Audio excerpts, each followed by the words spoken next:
Good morning students. आज के इस क्लास में हम 18 अगस्त 2023 के लिए करंट अफेयर्स के एमसीक्यूज डिस्कस करेंगे। So let's begin.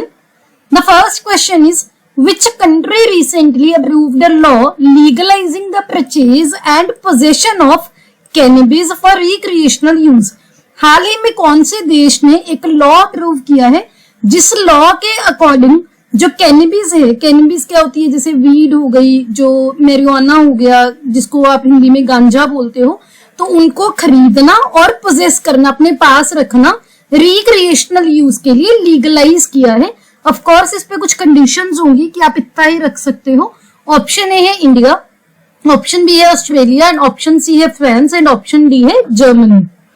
यहाँ पर आप इस क्वेश्चन का सोर्स देख सकते हो। सो जर्मनी ने रिसेंटली ओके किया है controlled use of cannabis. German की गवर्नमेंट ने ड्राफ्ट लॉ अप्रूव किया है जिसके according purchase and possession of cannabis legalise हो गई है रिक्रिएशनल यूज के लिए। तो जो लेजिस्लेशन है ये क्या करेगी, अडल्ट्स को अलाउ करेगी कि वो 25 ग्राम तक कैनबिस रख सकते हैं और अप टू 3 प्लांट्स, 3 पौधे पर्सनल यूज के लिए उगा सकते हैं अपने घर पे। People would also be allowed to join non profit cannabis clubs. Non profit cannabis clubs को भी आप ज्वाइन कर सकते हो अप टू 500 मेंबर्स, जहां पर जो ड्रग होता है उसको लीगली कल्टीवेट किया जाएगा, उगाया जाएगा और खरीदा जाएगा। बिल को अभी लॉ मेकर्स की अप्रूवल की जरूरत है जर्मन पार्लियामेंट में। उसके ये जो है अभी समर ब्रेक पर गए हुए हैं, तो 4 सितंबर को वो समर ब्रेक से आएंगे। उसके बाद इस पे जो है आप अप्रूवल के लिए जो डिस्कशन होगी, तो इसी वजह से ये न्यूज में था। जब भी इस पे अपडेट आएगा हम डिस्कस कर लेंगे। तो आपको अभी के लिए ध्यान रखना है कि किस गवर्नमेंट ने ड्राफ्ट लॉ एक वो अप्रूव किया है। Option D that is Germany is the answer. Next question is the Prafulla Mishra panel is formed to. जो प्रफुल्ला मिश्रा पैनल है किसके लिए बनाया गया है? ऑप्शन ए है to monitor the drug situation in the country, हमारे देश में ड्रग्स की सिचुएशन को मॉनिटर करने के लिए। ऑप्शन बी है यूनिफॉर्म सिविल कोड यानी कि यूसीसी के लिए प्रोविजंस को रिकमेंड करने के लिए। ऑप्शन सी है to develop the model syllabus for courses in manuscriptology and palaeography. कहां पर? कॉलेजेस और यूनिवर्सिटीज में। तो कॉलेजेस और यूनिवर्सिटी में मैन्युस्क्रिप्टोलॉजी और पेलियोग्राफी के जो कोर्सेज होंगे उनके लिए मॉडल सिलेबस डेवलप करने के लिए। And option D is Covid का जो नया वेरिएंट है जो भी न्यूज में था उसको हैंडल करने के लिए फ्रेमवर्क एक प्रिपेयर करना है। यहाँ पर आप इस क्वेश्चन का भी सोर्स देख सकते हो। UGC to standardise PG courses in study of manuscripts. UGC ने एक पैनल बनाया है मॉडल सिलेबस कंडक्ट जो है कोर्सेज का उसको डेवलप करने के लिए। कहां पर? मैन्युस्क्रिप्टोलॉजी और पेलियोग्राफी में, कॉलेजेस और यूनिवर्सिटीज में। मैन्युस्क्रिप्टोलॉजी क्या है? हिस्ट्री और लिटरेचर की study through the use of hand written documents. और जो पेलियोग्राफी है it is the study of ancient writing system. तो ये मैन्युस्क्रिप्टोलॉजी पेलियोग्राफी की डेफिनेशन है, ये आप अपनी एनसीईआरटीज में भी पढ़ते हो। एक 11 मेंबर पैनल बनाया गया है जिसके हेड होंगे प्रफुल्ला मिश्रा, जो कि नेशनल मिशन फॉर मैन्युस्क्रिप्ट्स के पहले डायरेक्टर भी रह चुके हैं। और उनके अलावा जो मेंबर्स होंगे कौन कौन से होंगे? मल्हार कुलकर्णी जो कि आईआईटी मुंबई के प्रोफेसर हैं, बसंत भट्ट जो कि स्कूल ऑफ लैंग्वेजेस के पहले डायरेक्टर थे, गुजरात यूनिवर्सिटी के भी डायरेक्टर थे। गुजरात यूनिवर्सिटी में जो स्कूल ऑफ लैंग्वेजेस है उसके फॉर्मर डायरेक्टर थे जतिंदर मोहन मिश्रा जो कि एनसीईआरटी दिल्ली में संस्कृत के प्रोफेसर हैं। इसके अलावा एक जो अभी नेशनल मिशन फॉर मैन्युस्क्रिप्ट्स है जहां पर उन्होंने एक लेटर भेजा है जिसके अकॉर्डिंग ये प्रपोजल भेजा गया है कि नेशनल एजुकेशन पॉलिसी 2020 के लिए यूजीसी ने बोला है कि ये जो कमेटी है ये पोस्ट ग्रेड डिप्लोमा कोर्सेज के लिए जो सिलेबस है उसको स्टैंडर्ड करेगी मैन्युस्क्रिप्टोलॉजी और पेलियोग्राफी के लिए। कमेटी के बारे में एक्सपेक्ट किया जा रहा है कि वो मॉडल सिलेबस एक डेवलप करेंगे सब दोनों सब्जेक्ट्स के, जो कि स्टूडेंट्स को, चाहे तो कोई स्टूडेंट उस कोर्स में कोई स्पेशलाइजेशन कर रहा है या फिर कोई इलेक्टिव सब्जेक्ट है चुन रहा है, तो सभी के लिए मॉडल सिलेबस है जो वो उसको बनाएंगे। तो इसी वजह से ये न्यूज में था। तो जो प्रफुल्ला मिश्रा पैनल है किसके लिए है? मैन्युस्क्रिप्टोलॉजी और पेलियोग्राफी के मॉडल सिलेबस के लिए। Next question is which country in collaboration with the WHO will launch the global initiative for digital health? World health organisation के साथ कोलैबोरेशन में कौन से देश ने ये डिसाइड किया है कि वो global initiative for digital health launch करेंगे? ऑप्शन ए है बांग्लादेश, ऑप्शन बी है श्रीलंका, ऑप्शन सी है इंडिया एंड ऑप्शन डी है नेपाल। यहाँ पर आप इस क्वेश्चन का भी सोर्स देख सकते हैं। India in the collaboration of WHO will launch the global initiative on digital health as part of ongoing G20 summit. कहां पर? गांधीनगर में, जो कि गुजरात में है। ऐसे एग्जांपल्स भी आप कोट कर सकते हो जो आपके हेल्थ के रिलेटेड कोई क्वेश्चन वगैरह आएगा। पहली ऐसा कोई ग्लोबल इनिशिएटिव है जो कि डेटा कन्वर्जेंस करेगा, हेल्थ प्लेटफॉर्म्स को उनके इंटरफेस के लिए है, डिजिटल हेल्थ स्पेस में इन्वेस्टमेंट के लिए काम करेगा पूरे ग्लोब में। ये जो समिट है ये जो crucial interim medical counter measures हैं उनको एक साथ लाने के लिए काम कर रही है। ये जो आप बोल सकते हो मेडिकल काउंटर मेजर है, इंटरिम मेडिकल काउंटर मेजर, ये network of networks approach use करेगा हेल्थ इमरजेंसी के स्टार्ट होने से पहले। यानी कि जैसे अभी कोविड आया था वैसे कोई भी अगर हेल्थ इमरजेंसी आती है उससे पहले ही हम ऐसा काम करेंगे कि उसमें डेटा कन्वर्जेंस या प्लेटफॉर्म्स की interface, digital health space create करेंगे सो दैट उससे नुकसान को हम काफी कम कर सके, उसको अच्छे से हैंडल कर सके, टैकल कर सके। उन्होंने बोला है कि जो ग्लोबल डिजिटल प्लेटफॉर्म है इसमें एक इन्वेस्टमेंट ट्रैकर होगा, एक आस्क ट्रैकर होगा और एक लाइब्रेरी होगी एग्जिस्टिंग डिजिटल प्लेटफॉर्म्स की। Digital health innovation and solutions जो हैं इसको हेल्प करेंगे यूनिवर्सल हेल्थ कन्वर्जेंस में और इंप्रूव करेंगे हेल्थ केयर सर्विस डिलीवरी को। ये जो इनिशिएटिव है इसको ग्लोबल पार्टनर से फंडिंग भी मिली है, तो आपको ध्यान रखना है किसने किया है, इंडिया और इंडिया और WHO ने क्या किया है, global initiative for digital health. Next question is central governments new scheme PM Vishwakarma will support dash. जो नई स्कीम PM विश्वकर्मा है सेंट्रल गवर्नमेंट की वो किसको सपोर्ट करेगी? ऑप्शन ए है मार्जिनल फार्मर्स, ऑप्शन बी है वुमेन स्टार्टअप्स, ऑप्शन सी है traditional artisans and crafts people and option D है health workers, health care workers. इसका भी आप यहाँ पर सोर्स देख सकते हो। सो जो विश्वकर्मा स्कीम है ये 30 लाख आर्टिसन फैमिलीज को जो है सपोर्ट करेगी। Recently cabinet committee on economic affairs ने अप्रूव की है PM विश्वकर्मा स्कीम, जिसमें 13,000 करोड़ का एक उन्होंने बजट रखा है। ये जो स्कीम होगी ये 2023-24 से लेकर 2027-28 तक ये अभी काम करेगी इस बजट के साथ। ये जो स्कीम का एम क्या है कि जो गुरु शिष्य परंपरा है, टीचर स्टूडेंट ट्रेडिशन है, उसको नर्चर करना, स्ट्रेंथन करना, और जो फैमिली बेस्ड प्रैक्टिस है ट्रेडिशनल स्किल्स की, कोई फैमिली है वो कितने आप बोल सकते हैं पीढ़ियों से वही आर्ट में है, वही क्राफ्ट में, उसी के बेस पर उनका प्रोफेशन है, तो उनको नर्चर करेगी। जो भी वो अपने यानी कि कोई नॉर्मल मैनुअल कोई आर्ट कर रहा है या मैनुअली कोई क्राफ्ट करता है या कोई टूल्स के साथ करता है, दोनों इसके लिए एलिजिबल होंगे। इस स्कीम के अंडर ये भी एम रखा गया है कि क्वालिटी को भी इम्प्रूव किया जाएगा और जो प्रोडक्ट्स बनाएंगे ये आर्टिसंस उनको लोगों में ज्यादा पहुंचाया जाएगा, यानी कि उसकी रीच बढ़ाई जाएगी। सर्विसेज हैं जो आर्टिसंस और क्राफ्ट्स पर्सन की वो भी बढ़ाई जाएंगी, सो दैट जो विश्वकर्माज हैं उनको domestic and global value chain के साथ इंटीग्रेट किया जाए। इसमें 18 ट्रेडिशनल ट्रेड्स कौन कौन से, जैसे कारपेंटर है, बोट मेकर है, आर्मरर है जो ये वेपन्स वगैरह बनाते हैं, ब्लैक स्मिथ है, hammer and tool kit maker है, लॉक स्मिथ है, गोल्ड स्मिथ है, पॉटर है, स्कल्प्टर है, स्टोन ब्रेकर है, कॉबलर है, उसके बाद मेसन है, बास्केट मैट या ब्रूम मेकर है, क्वायर वीवर्स हैं, traditional doll and toy makers हैं, बार्बर हैं, गार्लैंड मेकर्स हैं, washerman, tailor, fishing net maker, ये सभी इस स्कीम के अंडर कवर किए जाएंगे। तो ये जो है ये आपके लिए बहुत इंपॉर्टेंट है।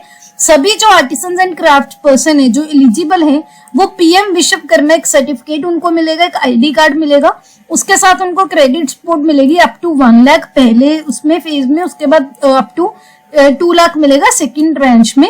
कंसेशनल इंटरेस्ट रेट मिलेगा 5% का। उसके साथ साथ यहाँ पर क्या होगा, 2 टाइप की स्किलिंग प्रोग्राम्स भी होंगे, एक बेसिक होगा एक एडवांस होगा। एक स्टाइपेंड मिलेगा 500 रुपए का पर डे जो बेनिफिशियरीज को दिया जाएगा जब भी वो स्किल ट्रेनिंग उनको दी जाएगी। 30 लाख फैमिलीज कवर की जाएंगी 5 साल में इस स्कीम के अंडर। तो बहुत इंपॉर्टेंट है, सभी प्रोविजंस आपने देख ली। तो इसका आंसर है option C, that is traditional artisans and crafts people. Next question is a 53 member team has been constituted by dash to investigate the violence cases in Manipur. Manipur में जो वायलेंस केसेस हैं, जो इतनी हिंसा है, उसके केसेस को इन्वेस्टिगेट करने के लिए 53 मेंबर टीम बनाई गई है। किसके द्वारा? ऑप्शन ए है सुप्रीम कोर्ट ऑफ इंडिया के द्वारा, ऑप्शन बी है मणिपुर की हाई कोर्ट के द्वारा, ऑप्शन सी है सीबीआई के द्वारा एंड ऑप्शन डी है national commission on scheduled tribes के द्वारा। यहाँ पर आप इसका भी सोर्स देख सकते हैं। 53 मेंबर सीबीआई टीम बनी है मणिपुर के केसेस को इन्वेस्टिगेट करने के लिए, जिसमें क्या है, कौन कौन होंगे? 3 ऑफिशियल्स होंगे जो डिप्टी इंस्पेक्टर जनरल डीआईजी के रैंक के होंगे, जिसमें से 2 डीआईजी वमेन होंगी। एक ऑफिशियल जो होंगे सुपरिटेंडेंट ऑफ पुलिस रैंक के होंगे। इसके अलावा वमेन पर्सोनल है, वो भी सीबीआई ने इसमें इंक्लूड किए हैं, क्योंकि वमेन के अगेंस्ट काफी क्राइम्स वहां पर जो है रिपोर्ट किए गए हैं। जो हमारे सोलिसिटर जनरल तुषार मेहता हैं, उन्होंने पहले सुप्रीम कोर्ट में ये सबमिट भी किया था कि सीबीआई एक 12 फर्स्ट एफआईआर जो है उन्होंने एक इन्वेस्टिगेट की है, जिसमें वमेन विक्टिम्स हैं और वो केसेस को परस्यू करेंगे जो भी इन्वेस्टिगेशन के द्वारा उनको दिखेंगे।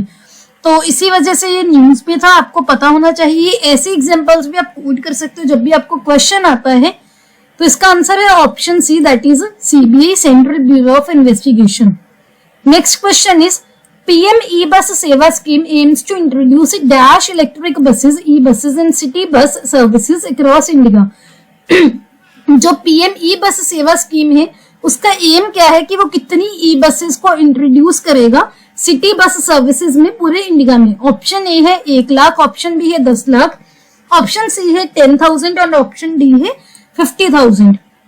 इसका सोर्स यहाँ पर आप देख सकते हो, कैबिनेट ने रिसेंटली अप्रूव की है जो PM E bus Sewa scheme है, जिसके अंडर 169 सिटीज में पूरी देश में 10,000 इलेक्ट्रिक बसेस इंडक्ट की जाएंगी, जिसके लिए 57,613 करोड़ का जो बजट है वो इसके लिए अप्रूव किया गया है, जिसमें से 20,000 करोड़ सेंटर प्रोवाइड करेगा और बाकी के स्टेट्स को प्रोवाइड करनी पड़ेंगी। तो ये क्या है, 10,000 e buses city bus service में पूरे देश में इसको ऐड करेंगे, सो दैट जो अर्बन इंफ्रास्ट्रक्चर है उसमें ग्रीन मोबिलिटी इनिशिएटिव्स लाए जाए, सो दैट पोल्यूशन कम हो, जो ग्रीन हाउस गैसेस एमिशन है उसको कम किया जाए। तो इसमें फोकस ऐसी सिटीज पर किया जाएगा जहां पर कोई भी ऑर्गेनाइज्ड बस सर्विस नहीं है। ई बस क्या होती है?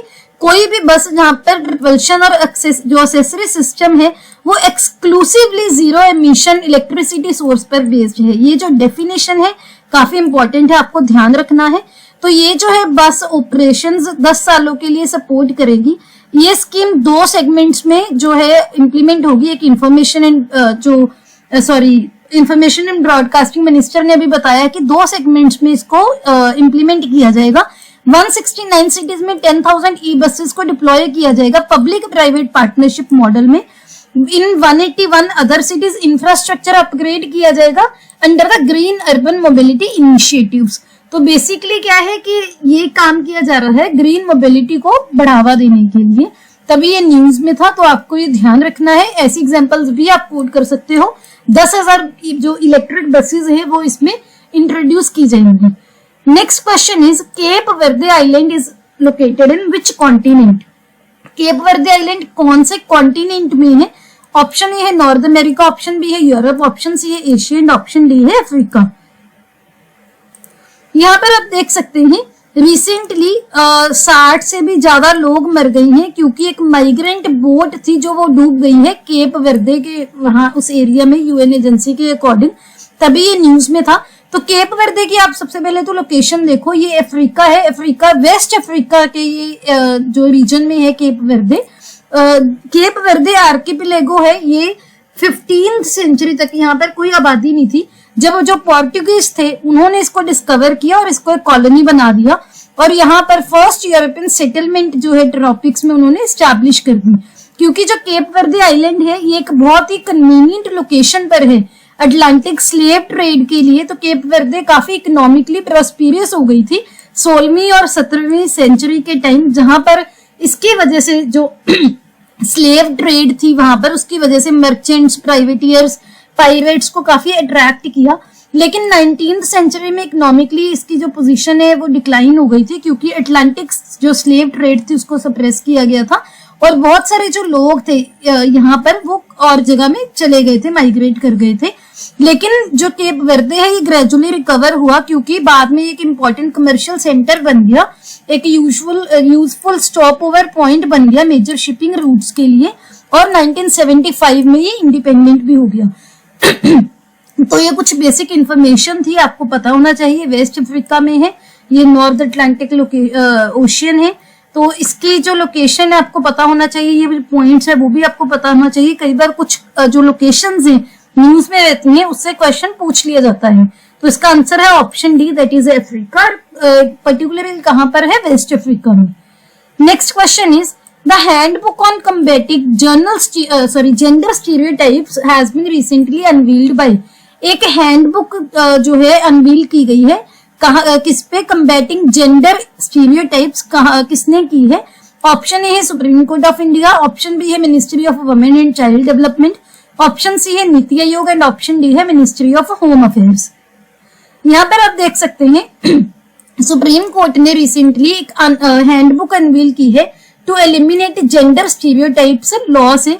करियर वुमेन जो है, कुछ यहाँ इसमें वर्ड्स वो किए गए हैं, जैसे करियर वुमेन हो गया, फॉलन वुमेन, फेथफुल और ओबीडिएंट वाइफ, ईव टीजिंग, उसके बाद है हर्मेफ्रोडाइट। सुप्रीम कोर्ट ने ये कुछ वर्ड्स आइडेंटिफाई किए हैं और कुछ और वर्ड्स भी जो कि उनके अकॉर्डिंग जेंडर अनजस्ट टर्म्स हैं, जो कि बहुत यूजुअली कॉमनली इंडियन कोर्ट्स में सुनी जाती हैं। तो उन्होंने नई बुक में कुछ करेक्ट टर्म्स बोली हैं कि ऐसे टर्म्स ना यूज करके हमें कुछ और टर्म्स यूज करनी चाहिए, जैसे सिंपल वुमेन लिख दो, वाइफ लिख दो, स्ट्रीट सेक्सुअल हरासमेंट लिख दो, इंटरसेक्स लिख दो। तो एक 30 पेज की हैंडबुक है ऑन कम्बैटिंग जेंडर स्टीरियोटाइप्स, जो कि जुडिशरी को और लीगल कम्युनिटी को mechanical application of gender stereotypical language को यूज करने से फ्री करना चाहती है जजमेंट्स में, ऑर्डर्स में और कोर्ट प्लीडिंग्स में। काफी इंपॉर्टेंट है। ऐसी एग्जांपल्स ऑफ वुमेन एम्पावरमेंट में, सिचुएशन ऑफ वुमेन में, जुडिशरी की क्या इंप्रूवमेंट हो रही है उनकी एवोल्यूशन में, वहां पर कोट कर सकते हो। तो इसका आंसर है option A, that is supreme Court of India. Next question is माटी कला is being promoted in which state in India. माटी कला भारत के कौन से राज्य में प्रमोट की जा रही है? ऑप्शन ए है बिहार, ऑप्शन बी है उत्तर प्रदेश, ऑप्शन सी है Himachal Pradesh and option D है पंजाब। यहाँ पर आप इसका भी सोर्स देख सकते हो। यूपी की गवर्नमेंट ने रिसेंटली ग्रांट अप्रूव की है ट्रेडिशनल क्ले आर्ट को प्रमोट करने के लिए, जिसको माटी कला बोला जाता है। एक माटी कला बोर्ड बनाया गया है to boost traditional clay art और ट्रेडिशनल आर्ट्स को के बारे में अवेयरनेस को स्प्रेड करने के लिए। इसकी जो सेकंड इंस्टॉलमेंट है 1.66 करोड़ की, वो अभी रिसेंटली जो अप्रूव की गई है। स्टेट गवर्नमेंट ने 10 करोड़ रुपीज एलोकेट किए हैं अलग अलग इनिशिएटिव्स में, किसको? माटी कला को प्रमोट करने के लिए। तो तभी ये न्यूज में था। ऐसे एग्जांपल्स भी कोट कर सकते हो। दूसरा, अगर आप जैसे यूपी की किसी स्टेट के एग्जाम में अपीयर हो रहे हो, इंपॉर्टेंट है, किसी भी एग्जाम में इंपॉर्टेंट अपीयर हो रहे हो, तो कई बार ऐसे क्वेश्चंस पूछ लिए जाते हैं। तो इसका आंसर है option B, that is UP. Next question, lake Titicaca is situated in which continent of the world. Lake Titicaca Bharat के दुनिया के कौन से कॉन्टिनेंट में सिचुएटेड है? ऑप्शन ए है यूरोप, ऑप्शन बी है नॉर्थ अमेरिका, ऑप्शन सी है south America and option D है अफ्रीका। तो यहाँ पर आप इसका सोर्स देख सकते हो। ये काफी जो है छोटे लेटर्स आपको नहीं दिखेगा, तो मैंने यहाँ पर जो इंपॉर्टेंट पॉइंट्स थे लिख दिए हैं। रिसेंटली लेक टिटिकाका इसलिए न्यूज में थी क्योंकि वहां पर जो पानी का लेवल है काफी कम हो गया है, तो उसी की वजह से कंसर्न दिखाया है। आपको याद होगा हमने कुछ दिन पहले एक समिट डिस्कस की थी अमेज़न कोऑपरेशन ट्रीटी ऑर्गेनाइजेशन की, जो कि ब्राजील में हुई है। वहां पर एक ओथ ली गई है कि जो इंडस्ट्रियलाइज्ड कंट्रीज हैं कि उनको अपना जो प्रॉमिस है इकोनॉमिक रिसोर्सेज को फाइनेंस करने का अगेंस्ट द क्लाइमेट चेंज वो पूरा करना चाहिए। लेकिन जो लेक टिटिकाका है, इसके अराउंड जो विलेजेस हैं, वहां पर काफी मायूसी देखने को, या काफी एक आप बोल सकते हो लो फेज लोगों में दिखने को मिल रहा है, क्योंकि वाटर लेवल काफी कम हो गई है और वहां का मानना है कि जो वाटर लेवल है कभी भी दोबारा नॉर्मल नहीं होंगे। जो लेक टिटिकाका है ये वर्ल्ड की हाईएस्ट नेविगेबल सी में है। तो लेट टिटिकाका की अगर हम बात करें तो ये पेरू और बोलीविया के बॉर्डर के बीच में है। नेक्स्ट स्लाइड में मैं आपको दिखाई देती हूँ आपको पहले। ये लेक टिटिका की लोकेशन है, ये बोलीविया है, ये पेरू है, इनके बॉर्डर पर है। यहाँ पर मैंने आपको जूम्ड व्यू दिखा दिया, ये है। अगर और जूम्ड व्यू देखना है यहाँ पर देख सकते हो, ये लेक टिटिकाका, ये है बोलीविया और ये है पेरू। तो ये क्या है, इसकी पेरू और बोलीविया के बॉर्डर पर है, इंडीज माउंटेन्स में, और one of the South America's largest lake है। One of South America's largest lake, यहाँ पे साउथ अमेरिका की लार्जेस्ट नहीं है, वन ऑफ है, तो ये ध्यान रखना है इस चीज का। और वर्ल्ड की highest navigable body of water है, जहां पर एक हाइट पर है जहां पर नेविगेशन की जाती है। लो वाटर लेवल से क्या होगा, जो फिश है उसका भी जो नंबर है कम हो जाएगा। इसके साथ साथ उन्होंने बताया है कि जो वाटर लेवल कम हो रहे हैं ये क्लाइमेट चेंज का रिजल्ट है और जो आउटलुक अच्छी नहीं है। लेक टिटिकाका वर्ल्ड की लार्ज लेक्स की सबसे हाइट पर है, हाईएस्ट लेक है, और साउथ अमेरिका की लार्जेस्ट है। आपको पता होगा वेनेजुएला में एक लेक माराकाइबो है, उसके बाद साउथ अमेरिका में ये लार्जेस्ट लेक आती है टिटिकाका।